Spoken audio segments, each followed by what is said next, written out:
ನೀವೇನಾದರೂ north Indian style food ಏನಾದರೂ ಇಷ್ಟಪಡೋರಾದರೆ on the way to Hubli ಹೋಗ್ತಾ ಇರುವಾಗ ಕುಂದಗೋಳ ಕ್ರಾಸ್ ಹತ್ರ ಮಿನಿ ಪಂಜಾಬ್ ಅನ್ನೋ ಒಂದು ಹೋಟೆಲ್ ಇದೆ, ವಿಸಿಟ್ ಮಾಡಿ. One of my favourite hotel ಅಂತಲೇ ಹೇಳ್ಬೋದು. ಔಟ್ಡೋರ್ ಸೀಟಿಂಗ್ ಕೂಡ ಇದೆ. ಇಲ್ಲಿ ಬಂದರೆ ಒಂದು ಪ್ರಾಬ್ಲಮ್ ಕೂಡ ಇದೆ, ಐಟಮ್ಸು ಯಾವುದನ್ನು ಆರ್ಡರ್ ಮಾಡಬೇಕು ಯಾವುದನ್ನು ಆರ್ಡರ್ ಮಾಡಬಾರ್ದು ಅಂತಲೇ ಗೊತ್ತಾಗಲ್ಲ, ಅಷ್ಟು ಟೇಸ್ಟಿಯಾಗಿರುತ್ತೆ. ನಾವಿವತ್ತು ಇಲ್ಲಿ mushroom manchuri, gobi manchuri, chicken lollipop, chicken tangdi kebab, butter kulcha, ಕಡಾಯಿ ಚಿಕನ್ ಮಸಾಲ ಮತ್ತು ಒಂದು ಸ್ವಲ್ಪ ಜೀರಾ ರೈಸನ್ನು ನಾವು ತೊಗೊಂಡಿದ್ವಿ. ತುಂಬಾ ಚೆನ್ನಾಗಿತ್ತು, ಟೇಸ್ಟಿಯಾಗಿತ್ತು, ಸ್ಟಮಕ್ ಫಿಲ್ಲಿಂಗ್ ಕೂಡ ಇತ್ತು. ಕೊನೆಯದಾಗಿ ನಾವು ಮಿನಿ ಪಂಜಾಬಿಯವರ ಸ್ಪೆಷಲ್ ಲಸ್ಸಿನ ಕೂಡ ಟ್ರೈ ಮಾಡಿದ್ವಿ. ಆಹಾ, ಸ್ಯಾಟಿಸ್ಫ್ಯಾಕ್ಷನ್ ಪೀಕ್ ಲೆವೆಲ್ ಅಂತಲೇ ಹೇಳ್ಬೋದು. ನಾವು ಆರ್ಡ್ರ್ ಮಾಡುವಂಥ ಪ್ರತಿಯೊಂದು ಐಟಮನ್ನು ಕೂಡ ಇವರು ತುಂಬ ಸ್ಪೆಷಲಾಗಿ ಮಾಡಿಕೊಡ್ತಾರೆ. ಸೊ ತಿಂತಾ ಇದ್ದರೆ ತಿಂತಾನೇ ಇರಬೇಕು ಅಂತ ಅನಿಸುತ್ತೆ. ಊಟ ಮುಗಿಸ್ಕೊಂಡು ನಾವು ಪೋಲಾರ್ ಬೇರಿಗೆ ಬಂದ್ವಿ.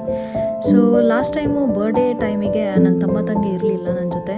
ಸೊ ಅವರಿಗೆ ನನ್ನ ಹತ್ರ ಒಂದು ಬರ್ಡೇ ಕೇಕ್ ಕಟ್ ಮಾಡಿಸ್ಬೇಕಂತ ತುಂಬ ಆಸೆ ಇತ್ತು. ಅಲ್ಲಿಂದ ನಾವು ಆಲ್ಮಂಡ್ ಹನಿ ಐಸ್ ಕೇಕನ್ನು ಆರ್ಡ್ರ್ ಮಾಡಿದ್ವಿ. ಸೊ ಕೇಕನ್ನೆಲ್ಲ ತಿನ್ಕೊಂಡು ಒಂದು ಒಳ್ಳೆ ಟೈಮನ್ನು ಕೂಡ ನಾವು ಸ್ಪೆಂಡ್ ಮಾಡಿದ್ವಿ. ಸೊ ನೆಕ್ಸ್ಟ್ ವೀಡಿಯೋದೊಟ್ಟಿಗೆ ನಾನು ನಿಮ್ಮ ಜೊತೆ ಬರ್ತೀನಿ. ಸ್ಟೇ ಟ್ಯೂನ್ಡ್, ಬಾಯ್.